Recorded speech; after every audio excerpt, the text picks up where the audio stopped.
One of the most exciting and rewarding aspects of this initiative is working with really smart, creative people approaching the big tent of lived religion from many different professions, experiences, and aspirations.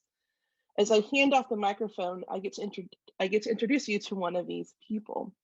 Elizabeth Eichmann is a doctoral candidate in the Department of American Studies at SLU and the 2020-2021 LRDA Religion and Public Life Graduate Fellow. Among the many hats she wears as part of this fellowship, while finishing her dissertation and navigating the job market, she has organized this series, inviting artists, authors, and scholars to share their expertise and shape the ways we all engage religion in the world today. Elizabeth, thank you so very much for all the ways you have enriched this project. Thank you. Thank you all so much for being here with us this evening. Tonight's program, Our God Was a Woman, Sex, Gender, and Spirituality and Black Sunday, with author Tola Rotimi Abraham, is the second in a series of LRDA-sponsored programming called Oratory, which is an interactive and public educational programming series that brings together writers, artists, activists, and scholars whose work explores the experiences of religion and spirituality in American public life. Following our talk this evening, all of our attendees will have the opportunity to converse with the author via submitted questions to the Q&A. So though we won't discuss the questions until the very end, you may submit them through the Q&A at any point this evening. Our talk will be moderated by Dr. April M. Woodson. Dr. Woodson holds an MA in Theological Studies from Emory University and obtained her PhD in religion from the joint PhD program at the University of Denver and Iliff School of Theology. Dr. Woodson is currently a postdoctoral fellow in theology at St. Louis University and teaches courses such as Theological Foundations, Introduction to Black and Womanist Theologies, and Religions of the World. Her research interests include postcolonial womanist theoethics, Black geographies, and African Americans and public policy.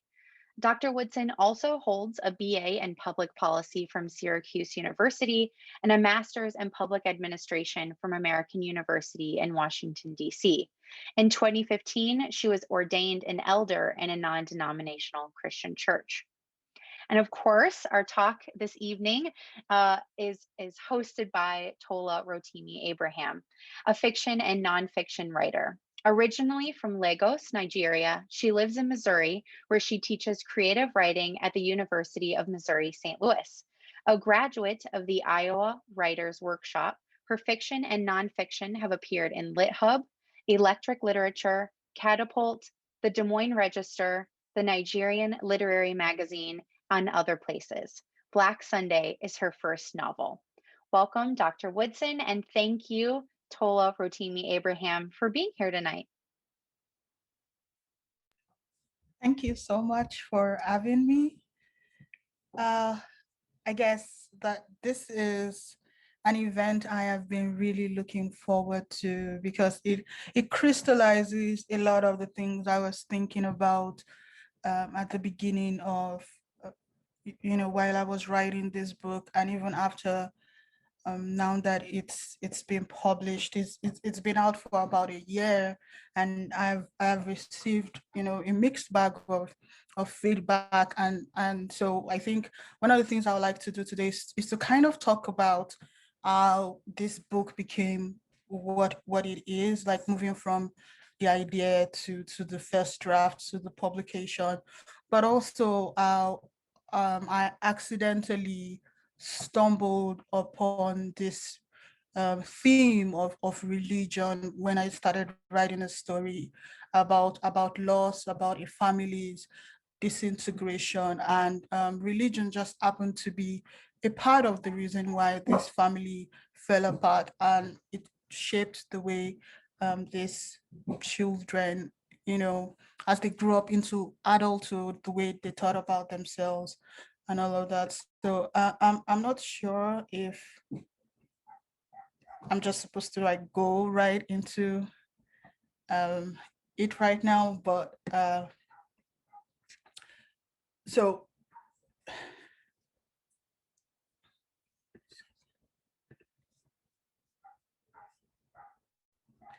So, so one of the things that I think that is really important to know when I'm talking about religion from the African or specifically the Nigerian Yoruba context is that I am not just talking about a system of worship. It's not even really about faith or whether you believe in, multiple gods or one God or, Abrahamic traditions. It's really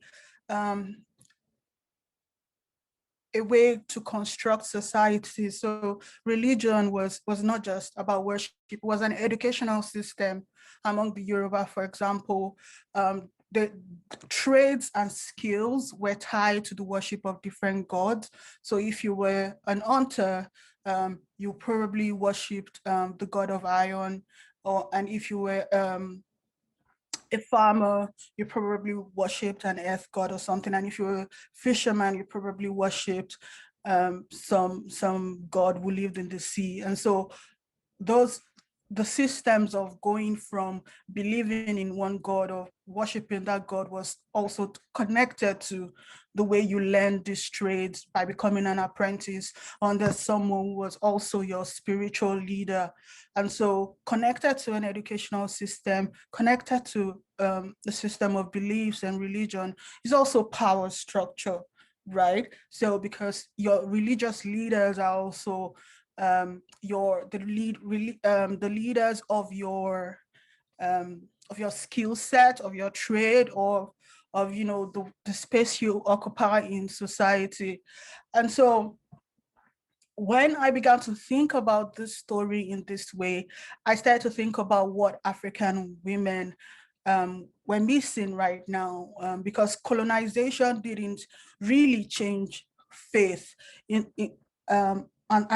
of course that's just my opinion, but I feel that most Africans still retain a fundamental belief in a spiritual world as described by African religions. So even if an African identifies as Muslim or Christian, they still believe in all of these African gods and spiritual experiences as real.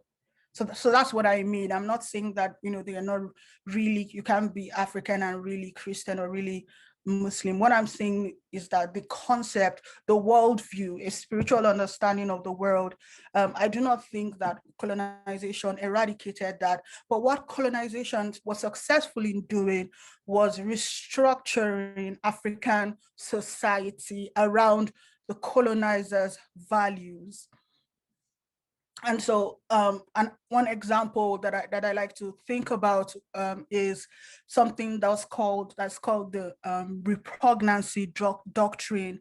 And so, in the early days of colonization, when the very first courts were being established in West Africa and also parts of East Africa, the judges had a problem with trying to decide cases that were based on African traditional law and custom. So, for example, somebody had a dispute with a second wife, and or a property dispute, and all of these things were,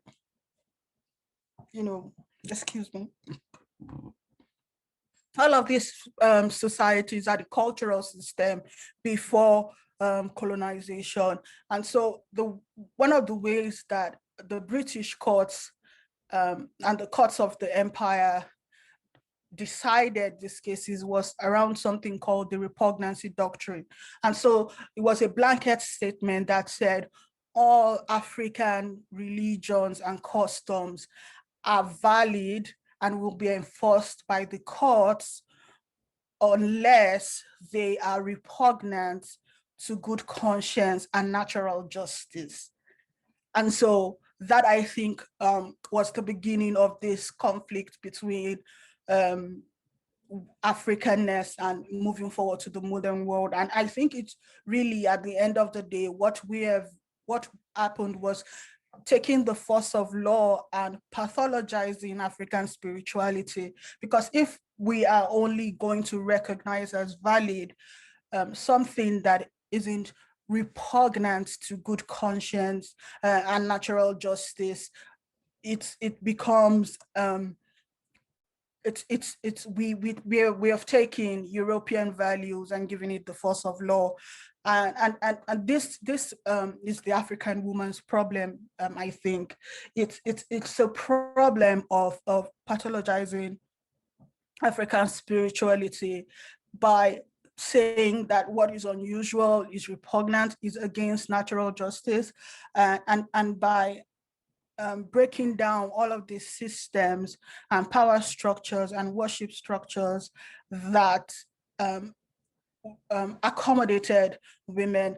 And of course, you should know that none of these systems and structures were perfect, but they were different, and the change was inorganic. It was brutal, it was haphazard, but it resulted in the way society is shaped now. And that's what I was thinking about when I was writing Black Sunday. So and I think that one of the things I should say, and I'm going to read a few pages from the book, but one of the things I should say that Black Sunday is not a book about answers. It's a book about questions, because I really struggle with the idea of what's next. Like, what do we get back? How do we figure out who we are in the world? How do we deal with our religious experiences right now? I do not have the answer to that, but what I think that we do as novelists, which I think will be different from anyone else that you would have encountered in this program, is that I take people's experiences and put a magnifying glass on certain aspects of lived experiences, and hopefully that people will be able to, using the lens of these characters, recognize that, you know, something is amiss, things are falling apart, and so hopefully we begin to have a conversation very clearly, very loudly, about who we are, about how we found ourselves in these positions, and then, you know, what to do about it. So I guess what I'm trying to say, I'm not trying to anticipate whatever questions you would have, but I think that I'm saying clearly is that I do not know what the solutions are, but I think that I am more concerned and more committed to opening up a conversation around these questions, identifying what these questions are, and showing that what has survived mostly is a patriarchal culture, is the mixture of European values, and this is 19th century, 18th century European values and African values, and the medley has resulted in something that privileges men, but has almost entirely erased female spirituality, because there was nothing like that in European culture at the time. And so, like, going back to what I said about the repugnancy doctrine, none of the structures that empowered women spiritually connected to female traits and all of those things survived the onslaught of the force of law. And so for a lot of African women right now, religion really is a male territory, and the women will have some sort of power in religious institutions, derive that power from being acceptable and non-threatening to male figures. And so that's what Black Sunday is about this woman who grows up poor and ends up marrying a very successful pastor of a mega church in Lagos, Nigeria. And even though her family, when she was a child and an adolescent, had a terrible experience in that church, she grew up and got into the church and continued to uphold these very harmful values. that this church espouses. And so that's what Black Sunday is about. And I'm going to be reading from the very end of the book. And this is, if you have a different, a book with a different cover, it might be a different page, but I'm reading from the book that's got this cover, and it's page 262. Later that evening, I sat, later that evening, I sit in a large nursery. I have been falling asleep in here for months now. And if my husband has noticed that I'd rather be here, he says nothing about it. I take off my shoes and sit on the floor. The carpeting is imported, several inches thick. If you accidentally dropped a baby in this room, the only real risk will be carpet-borne. I am praying to God for a sign, for his wisdom in this situation. Do I talk to Pastor David, or do I go straight to the governor with this? Who will protect Alex if the governor is angry with her? I want to focus on her recovery, on therapy, on treatment. But what about justice? What about all the other girls? I am not one of those Christians who hears a distinct, clear voice leading them. What I have experienced over and over is indescribable peace during a chaotic situation, or inexplainable insight in the middle of confusion. This is how the Lord leads me. Today, I really wish you would talk plainly to me. I would give anything for a burning bush, or even a still small voice. When I told my departed grandmother that I was going to be Pastor David's wife, she was quiet for a long time. Taiwo, ile oko, ile ogun. Marriage is a battleground, she said. Are you sure about this man? I was not sure, but I was determined. Yes, I am sure, I said.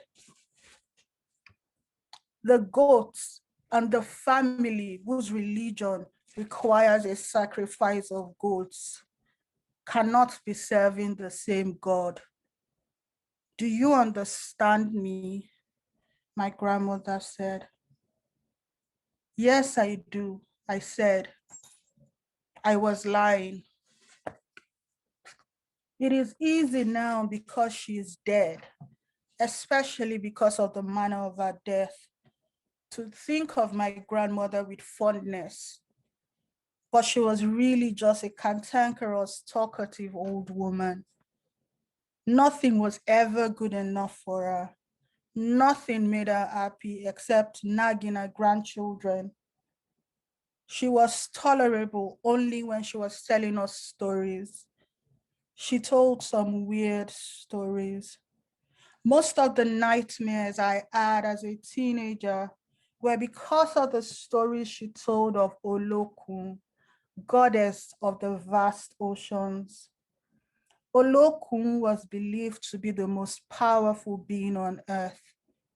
It was said that Olokun covered the entire earth with water, trying to prevent Olodumare from creating Earth's people.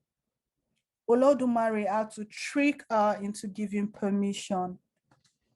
Grandmother's stories were a way to capture our attention and our imaginations. All those stories, all those proverbs, all they did was ingrain her in our minds.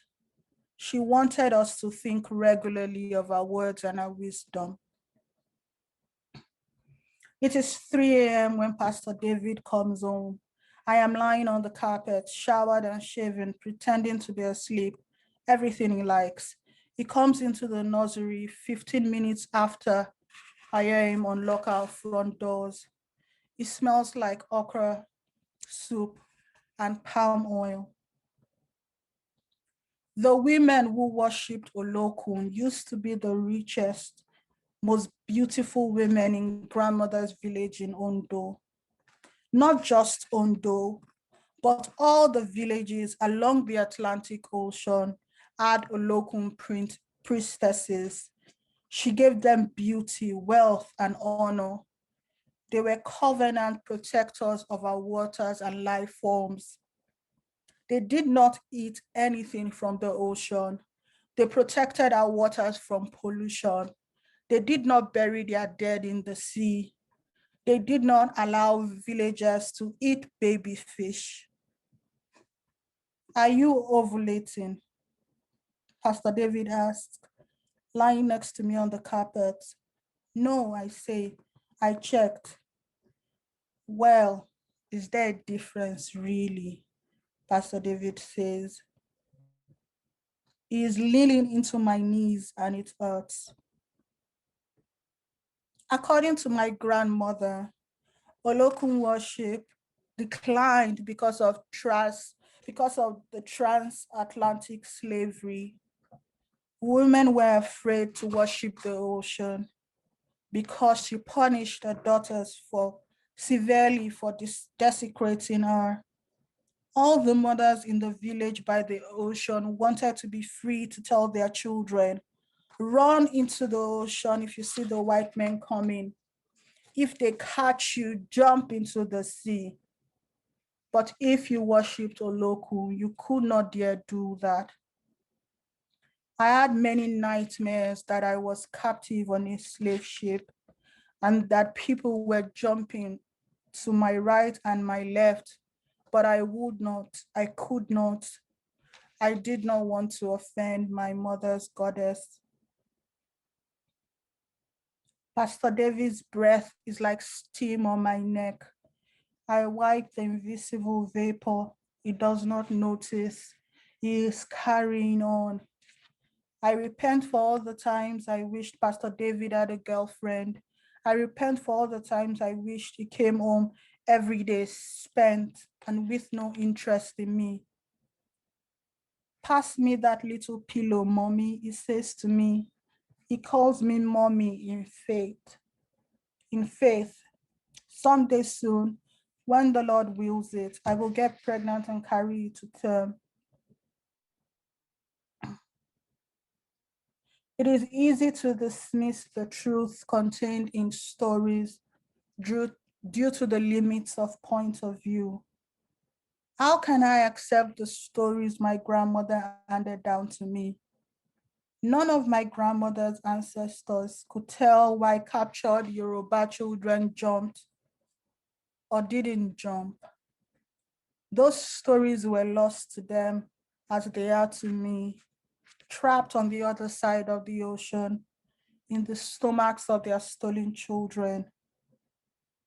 I have read a lot about it, and I have several guesses about the captives who did not jump in the ocean. It is more likely that their chains were heavy and shackled to the ship itself. It is also likely that the ship's nets were too tall to jump over. This is what I did when I was younger. Approached grandmother's stories with logic, inspected them for improbabilities and inaccuracies. It was important for me to be able to logically dismiss them, to stop being so afraid. It is a common mistake to hear a story about tragedy and disbelieve it because the telling is off. We think to ourselves, how does the storyteller know this? We are asking the wrong question. The right question is, why is the storyteller telling me this story? Because I was a child, I heard this story about a village full of mothers and the great loss they suffered, and assumed it was a story about the pain of a child. Now, as a woman, I know the story. It's not about lost children. It is a story about unquantifiable loss. It is a story about a lost goddess. What they lost was a god who looked like them.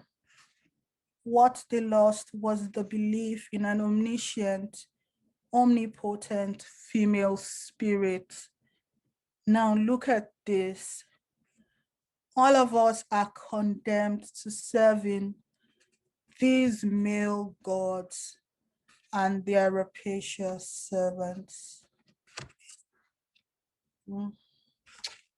Thank you very much. That's the excerpt that I have to read. Something that I want to say is that, of course, this excerpt is written in the voice of a character, so it's not, entirely the most robust examination of this concept and this idea that of lost, of lost religion or lost goddesses.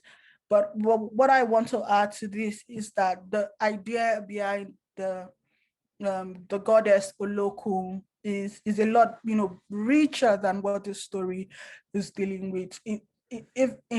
Essentially, like the narrator, the character narrator in this story said, yes, Olokun was worshipped across many cultures, many societies that were along the Atlantic Ocean. But interestingly, some cultures, Olokun is male, and in some cultures, Olokun is female, and in some cultures, Olokun is both. So it's a very interesting topic, something worth further examination somewhere else if anyone is interested. But in this story, I think that this character is a Christian woman. She's a pastor. She's married to a very famous and wealthy Nigerian pastor. But she comes to this moment where she's kind of resigned to Christianity. So she's not saying that I no longer believe in Jesus, or I no longer believe in Olokun. She's really saying, I do not have a choice. This is all we have left. Everything else that we had, all the opportunities that we could have had, taken away from us. So I think that what I really was hoping to bring out of this novel is a myth of choicelessness. I think it is the way some women, I think, have bought into a doctrine that kind of erases our spiritual past. And so it's easy for a lot of the conversations about contemporary African religion to do two things: to either try to recreate the past, to say, oh, our ancestors had all of these types of goddesses, let's find out how to do that, or to completely ignore it and say, this is what we have now, we are Christians or we are Muslims, this is what we believe, everything else is bad.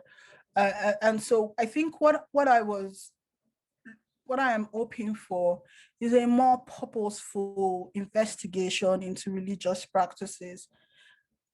Do I understand why why I am a practicing Christian? Do I understand why the fact that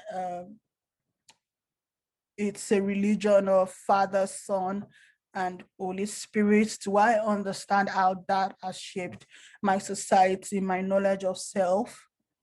And what am I going to do about it?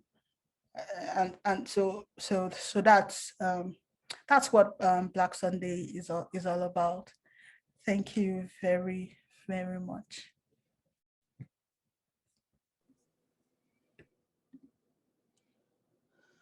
Good afternoon, good evening, Tola. Dr. Woodson, how are you this evening?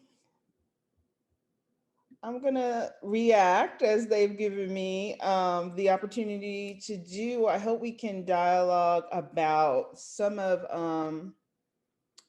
the things that I don't think are as clear to an American reader. So I hope you can give us that opportunity as well to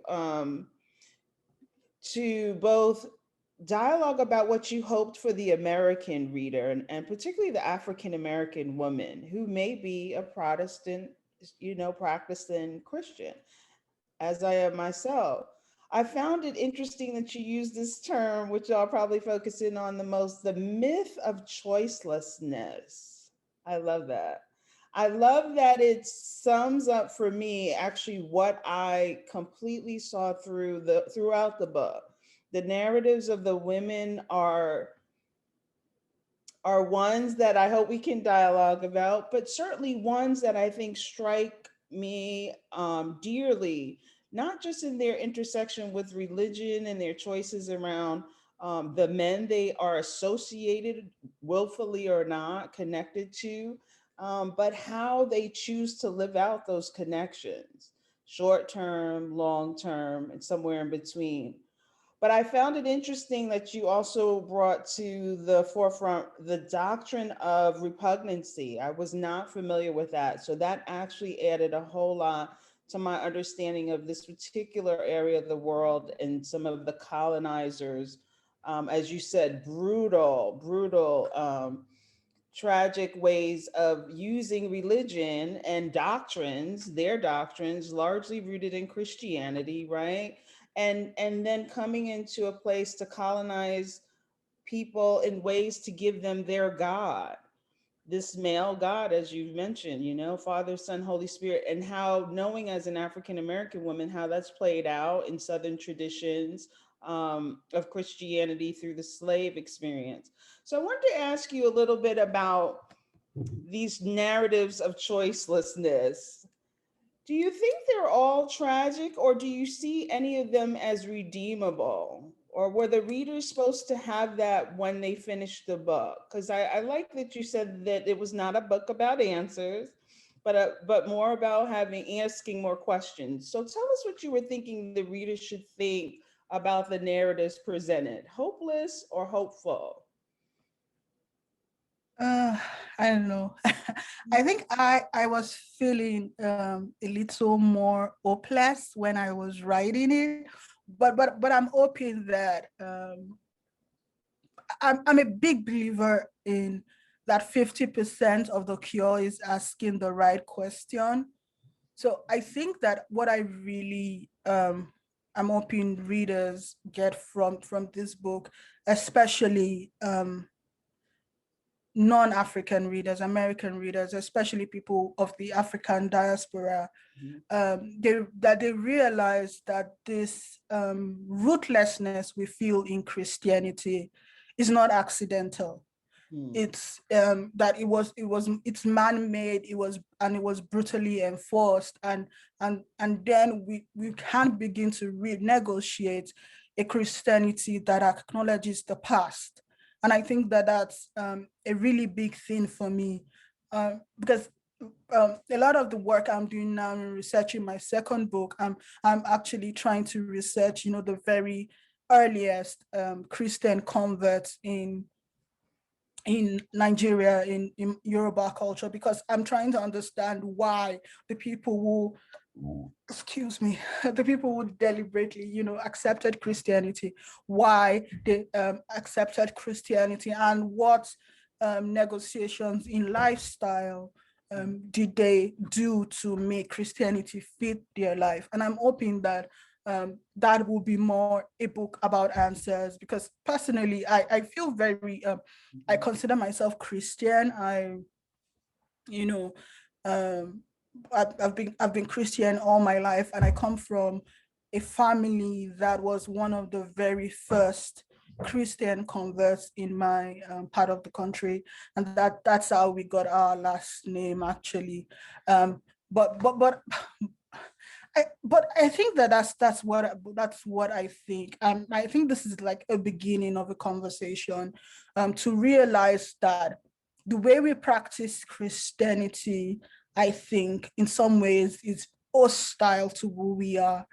And it's not, and I do not think it's a binary. It's not Christianity versus African religion, but no, to recognize the social, especially, the social and economic and political consequences of this type of Christian religion that we received, and then to decide where we go from there, I think. And for me, one of the most obvious answers will be to create more female-led Christian congregations, and not just led in title, but leadership style. More Christian congregations, I think, that are centered around mothering, whether alone or partnered, Christian congregations that do not treat the female body as something to be cured or a temptation, or so all of those types of things. It's I think it's a conversation for a different book and all of those things, but I'm hoping I answered your questions, but those are the types of things that I'm hoping that American non-African readers take from this book. Well, I think that's so good for us to hear, because for sure I could see this book having a second and a third installation following these characters.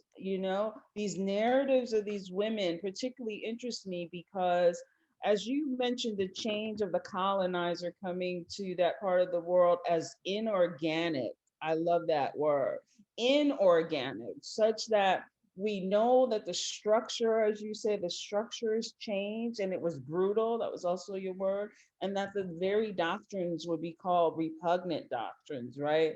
So if we think about it, I kind of saw a similar way you presented some of the interactions of the women with the men they encountered. Brutal, often inorganic, not all the time, but often knowing it was going to lead somewhere. Brutal, compromise, and knowing the female spirit was always going to have to make a choice how she chose to interact and live out, and let that experience leave an imprint on her or not. And then the role of how religion helped that healing, sometimes not. I was hoping you could think about the characters that you saw as the ones that were most um, relatable to the Christian woman of African descent. Not just the main character. I particularly like the sister who didn't choose the same path, didn't leave Christianity, but certainly was happy with her boyfriend situation not getting married. Thinking that through was an awesome, incredible experience, because, and maybe I'll read one part if my team will let me, because I think it's so powerful. It should not be omitted. So let me just run. I'm sorry, I had the page. But when we find on page, let's see, this is going to be, I'm so sorry, I'm going to find it again. Well, we talk about the young lady who had the pregnancy, right? And this idea that her mistake was that she said, God told me to keep my baby, right?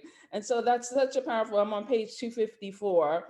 And so she runs into more of a problem with the pastor's wife, because she says, this is at the bottom of 253.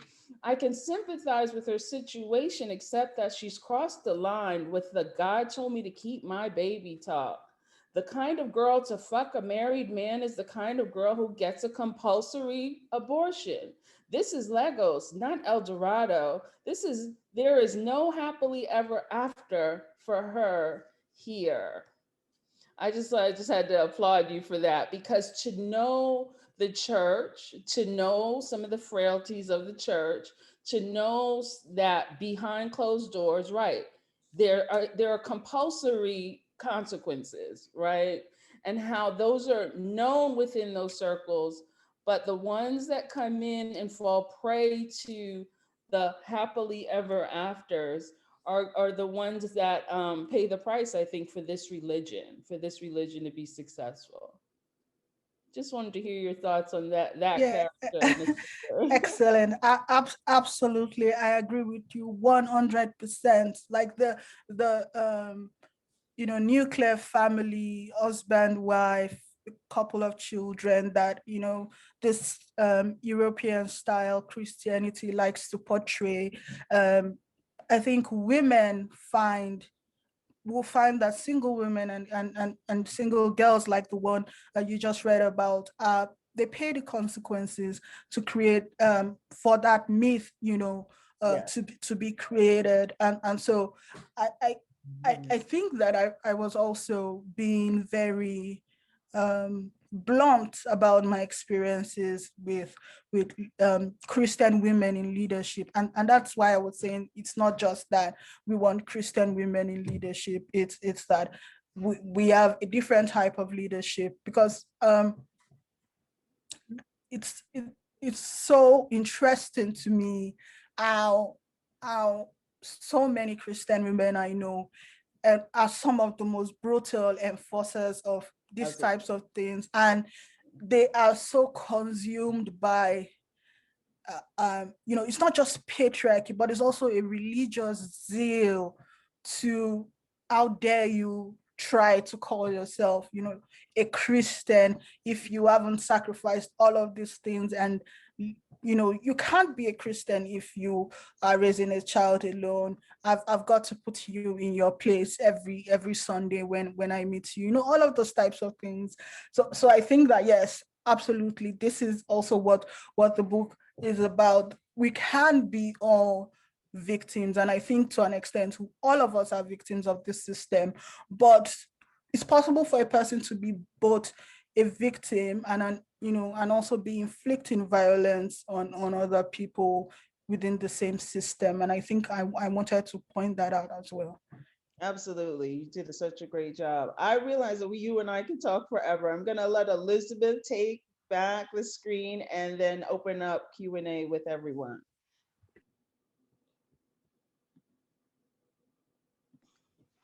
Thank you both so much. We could probably listen to you talk all night. I know I could. As Dr. Lindsay mentioned in the chat, everyone, all of our attendees this evening can submit questions at any time to the Q&A. We don't have any that have come in yet. So April, do you have any other questions at the top of your list that you'd want to pose while we're waiting for some of those questions to come in? Sure. I was hoping Tola could speak again to this male patriarchy, pretty much where we left off, right? This idea that the women that are associated with the men in power, not always pastors, co-pastors, ladies, deacons, right? People who find themselves attached to the male, not so much the God, but the structure of the patriarchy of the Black church or the Protestant Black church, find, like you said, their role sometimes is to be the keepers of the gate of the patriarchy, to put other women in their place, to make sure their access is limited to the men in power, or if not, the opposite at times. Both, I think, a great dichotomy for us to look at. Where does the woman of God find her power? Maybe in doing these two things. Are those her only choices, would you think? Or could there be others? Is there a way for her to step out of that male-centered structure or be the light within the structure? I think it's very interesting for me, because when I think about church right now, and I think about the churches I grew up in and my experience with churches in America, I feel like it's so difficult to find women who have some sort of power in the church that does not derive from male approval in some way. And in Nigeria is more clear cut, because it's the pastor's wife or the pastor's child or all of those things. And so that's the stamp of approval. And if only somebody who marries a pastor becomes the leader of a church. And we've got to think about what kind of people will, what kind of woman will a pastor marry? He's probably not going to marry the most independent, sexual, assertive type of woman. And if that type of person becomes a leader or an example to all the women in the church, then, and we've had this, generations and generations, then we've immediately, consciously or unconsciously created a type of woman that can exist in the church. And I think that's part of it, the fact that leadership in the church, especially because there's a type of there's a church lady, first lady type of woman. I don't know how to describe it other than there's a type of woman who becomes a leader in the church. And it's so interesting to me, especially when I look back at Yoruba culture, because we did not have queens in the sense that we had wives of kings, and then we had female leaders. We had the most powerful woman in a typical Yoruba village will be somebody called the Iyaloja, which means the mother of the women traders. And so it was an elected position where all the women elected a woman leader, and she was also in the council with the king and whenever there was she was in the king's cabinet as well. And so the king's wives will not be in the king's cabinet, but the Iyaloja will be in the king's cabinet. And so I think that when you have a culture where women could earn their sense of power, and that power derived from earning the respect of other women, and it's connected to having a skill, to be an Iyaloja.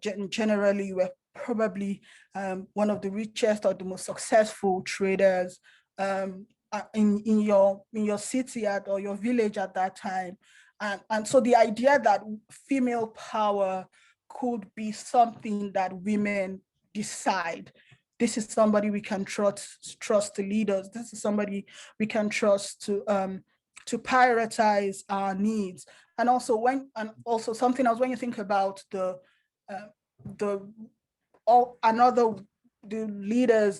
female leaders that were in charge of childbirth or childcare or all of those things, men didn't decide that. It was women who decided that. And so I think one of the most important things that I'm hoping that I see in the African church right now is it's a lot more power with Christian women deciding who their leaders are, and not really and taking away this idea of what we're looking for.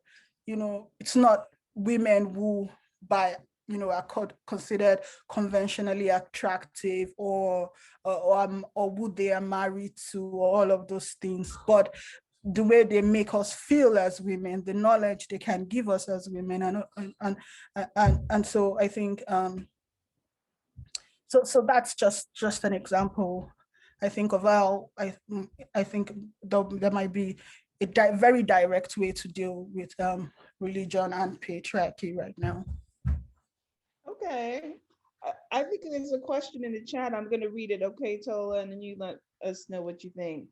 Someone says, I keep thinking about Beyonce's visual references to Yoruba deities as a source of reclaimed feminine power, but that's clearly from a diasporic context. Maybe you could speak to Beyonce and if that rings a bell related to her. I guess these are her videos. I think that it's so powerful. It's so powerful in the sense that I like that because it's Beyonce and she's she has such mass appeal. I think I like it that it takes away the barriers.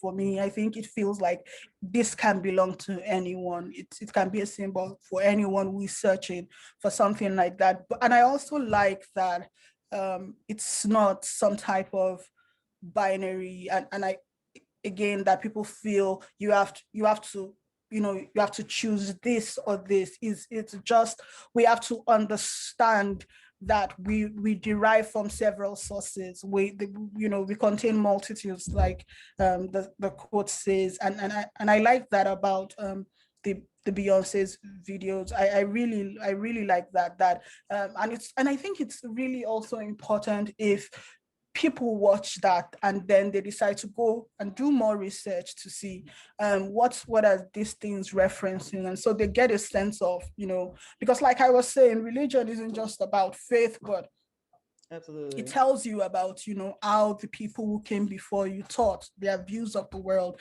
and there's just so much to learn from all of that. Well, it's interesting you mentioned Beyonce, because I teach Black theology here at SLU, and and so in our Black theology class, one of the students presented on Black is King by Beyonce. And so while she was a big Beyonce fan, she was helping her professor understand, different reasons she loved this Black is King, I guess, extended video. But what I noticed and was able to share with her was the work of the African traditional religions and other religions, such that the spinning women with the white dresses, you have to see the video, was a reference to Sufism. And I was able to show pictures and images of what Beyonce was likening that particular picture to, right? The Sufi mystics and their worship and the style of dance that particular religious tradition holds dear as a way to access the divine.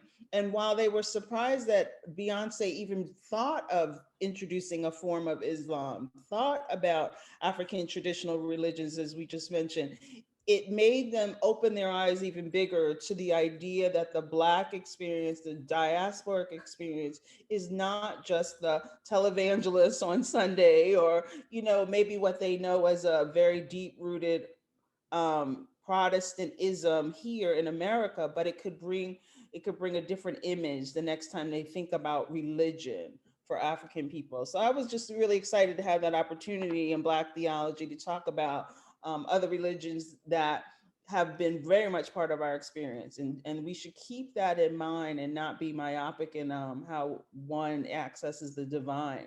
And I think this book speaks to that well enough, where when you talk about the God of Alukum as lost, I guess that's the second book. Don't you think? You could do more with that in the second book. That's why I'm excited about continuing with these characters, right? Because is there a way for the women in this book to become an Elokum, right? In their own neighborhoods, or maybe in their own sphere of influence. I think the sister, once again, who doesn't choose Christianity, but chooses a happiness or a fulfillment of self, right? With her son, and at the time, her grandmother, and this boyfriend, is somewhat of a character that can cause us pause to think through that while it's not the happy ending that's presented as such, right, for many, particularly those in the church, it is a happy ending knowing her earlier years, don't you think?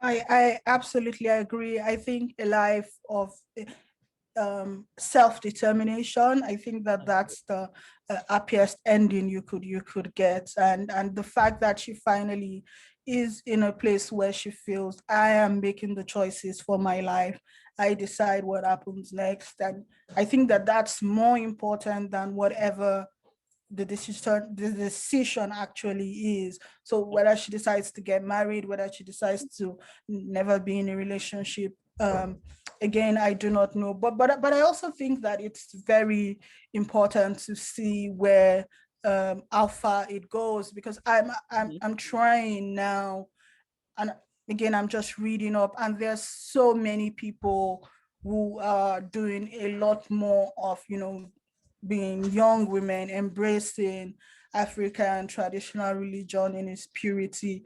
And sometimes I wonder about I have conversations with some of these people back home, and I wonder, I think about how the challenges of being of creating doctrine when there is such a gap, because I find that a lot of people tend to be purist in the sense that this is what African religion is, and this is what we're supposed to do, and so they're trying to recreate a past, and of course there's conflict, because a lot of those things are not really suited for everyday life, but I think what I'm really looking for is to connect with women right now who are taking traditional religion taking ownership, in the sense that they are creating philosophies and doctrines around it, taking it as seed and moving forward, because I firmly believe that if we were not brutally interrupted in the way that we are, we would have grown, we would have developed. I refuse to believe that people who had created cities and democratic systems of government and all of those things 1,000 years ago will still be doing the exact same things now that they were doing hundreds of years ago and all of those things. No, I firmly believe that we would have talked about philosophies and doctrines, and all of those religious practices would have changed. So I think why I'm holding on to like what you said, the second book right now, but instead I'm going back a few years. It's because I want to get to the point where we're talking about right now what African religion means right now in 2021, not somebody who is caught up in trying to practice what it was in 1920. I'm looking for the philosophers of the future, and what African religious doctrine is right now. I think that's my challenge. Well, yeah, keep us connected to the characters. I would at least ask enough that you present the idea of her agency of choice to not be married, and then you follow and end up the book with a marriage, right? The sister that chooses marriage, ironically, that's not one where she's growing, not one where she even has agency over her body or otherwise. That the most she can do is talk to the girl who had the pregnancy in the way that she does and make herself feel, I'm not you. So on some level, I'm good because I didn't become you, based on her background herself. So there's so many interesting ways you could follow up with this book. I think it's suspenseful in waiting for the second installment. We have a question in the chat. I'm going to make sure I don't usurp all your hour time, so I will unmute myself or mute myself and let Elizabeth take over. Yeah, I have a question for you, Tola. I think I have a question. So I think one of my favorite lines in the novel comes early on, in I think it's just the first chapter with BBK, when she says, I like the idea of a God who knows what it's like to be a twin, to have no memory of ever being alone. April's nodding her head, so that stood out to her too. So I'm wondering, because okay, I'm thinking about this for two reasons, I think. One, I'm wondering if you can talk more about this idea that sort of an essential characteristic of a God is this sense of never being alone. So always a sense of connection or togetherness, and why that's so important, especially to the sisters, and especially in light of a sort of irony maybe that occurs where by the end of the novel, Enrique feels totally alone, likely, and ironically has chosen, to be part of this mega church and married a pastor, and and BBK likely feels alone in some ways, but I don't think it's the same kind of feeling of aloneness. So where they're so interconnected, and seeing that connection reflected in their version of God as young sisters, and then how that changes by the end of the novel. So I don't really know if there's a question buried in there, but just what you were thinking about as sort of that togetherness or that connection being an essential characteristic in the way that they saw themselves and in relationship to their deity. Yeah, I think that when I was writing that story, I was right at the beginning. I think that was when I knew that religion would be a big part of this story, because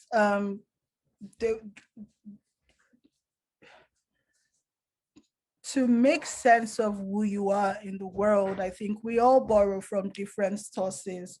And so these girls at this age, they found out what to them was something incredible, that there is something divine that is exactly like who you are. They are twins. They lived before they became deified, and so it's just mind-boggling for this girl to think of God being like me, as opposed to what she's grown up with in the church, God being completely, outside of our reach and our imagination. And I think that of course shapes, the way these girls grow. The one who is enthralled by the idea of a twin God continues to move towards African religious tradition. And I think that if there's anything to take away from that moment in the book, is that it's important for people to feel that type of connection to religious faith, whatever it is. It's and that it's also that understanding of yourself as being divine and divinely connected, then shows up in your relationships, because we realize that the twin who sees being a twin as something divine is not the one who ends their a relationship with a sister. She's not the one who gives up everything to be a Christian. She's more she continue, and I think that that's what it is. I feel like if you have a sense, and this might just be the way I see relationships between Africans, but I feel like if you feel like the people who look like you embody the divine, then you will treat them differently. But if your concept of a God is distant and foreign, and is so different from everyone you see around you, then chances are you do not recognize the divine in your neighbors. I feel, and I do not know that this book maybe properly illustrated that, but I definitely feel that there's a sense of a lack of recognition of the divine in the typical Western view of religion, that is so different from people like BBK's character, that thinks of who she is and thinks of who God is and sees this absolute perfect line of connection. And so I think that that's what that quote and that scene is about. Well, I think that the novel does illustrate at least a bit for me, and especially in the character of the grandmother, and how the relationship with that each sister has with the grandmother changes. And even in the passage that you read for us earlier, where Enrique says that the grandmother was only tolerable because of her stories. I mean, when I read that the first time, it stood out to me because, of course, at some point earlier, of course, I didn't note it, BBK says, that anytime the grandmother would start telling a story, she would stop and, become fully engrossed in it. So even though Enrique had sort of moved on to her own path that diverged away, on some level, she still saw the divine in her grandmother because, of course, her stories were the only thing, according to her, that made her tolerable. And I'm just so drawn to the character of the grandmother. So now that I think that you've helped me see a little bit more clearly in a way that I don't think I had the capacity to understand before, um, just how powerful the character of the grandmother was for that very reason, and sort of being a kind of, divine person in their lives. So Tola, that leads me to a question. So let's talk about daughters and mothers and grandmothers. So was that intentional, like Elizabeth just mentioned, that the grandmother would become the divine on some level for the granddaughter because of the mother's failings, or in spite of that she needed the grandmother eventually to become divine like because the mother was so frail in her choices, or made certain choices that did not benefit the daughters directly? Could you speak to that? Was that an intentional part of the narrative? Oh, yes, absolutely. That was one of the parts of the book that I knew right at the beginning of writing it, that it was going to be children who are abandoned into the care of this woman who has absolutely nothing to give them, and in terms of finances or even a place to stay and all of those things. And and I was so drawn to the grandmother, and in some way she's an amalgamation of several older women that I knew. And it's so and the more I read the book and talk about it, I really understand why I did that, because I find that in my own life, when I was growing up, I find that there's such a clear difference between um, women of my mother's age, in the way that they view the world, and women of my grandmother's age, and the way that they view the world, and the things that and what I'm trying to talk about is the generation that did not really know whiteness in some way, Oh, nice. and and um, and they just carried themselves differently, and they thought about the world differently. And also, but I also recognized how despised and put away, in society, because they didn't learn to speak English, they didn't learn to read or write. But a lot of the things I think of regularly are things I learned from my grandmother and other older women that who raised me. Uh, it's also a story about grieving, and about um, the female obligation to care for children. So it's not just the grandmother who finds herself compelled to care for these children. It's also the twin girls themselves. They're still children, but Absolutely. the burden of caring and keeping this family unit together falls on them as well.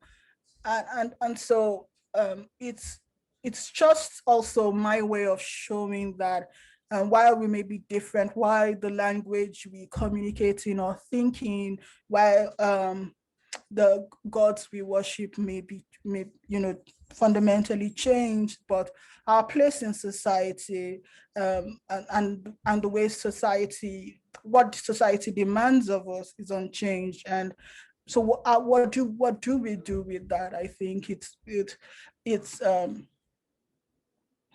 it's what and the grandmother was absolutely my favorite person to write about. And I also really like that I didn't try to, and I think that maybe that's something that non-African audiences struggled with, because it's an image of a grandmother that isn't cuddly and warm and just the nicest person on earth. And I like that I did that. I didn't try to make her the stereotypical grandmother who was but she was also a very useful part of the book. Absolutely. Tola, I have a question from Dr. Lee in our department. Dr. Lee says, thank you so much for your talk, Tola. As an academic writer, I sometimes have these thoughts of what it would be like to write as a creative writer. Could you say a little bit about your particular day-to-day process of writing fiction in Black Sunday? Oh God. I feel like, the writer you are changes each day, I think, in some way. It's weird, but I feel like I cannot write anymore the way I did when I was writing Black Sunday, because I had like a very particular structure or set time. My son will go to school and I will make sure I wrote between 9 and 3, taking breaks, in between to make lunch and all of those things. But now, I have a full-time job and I'm writing again.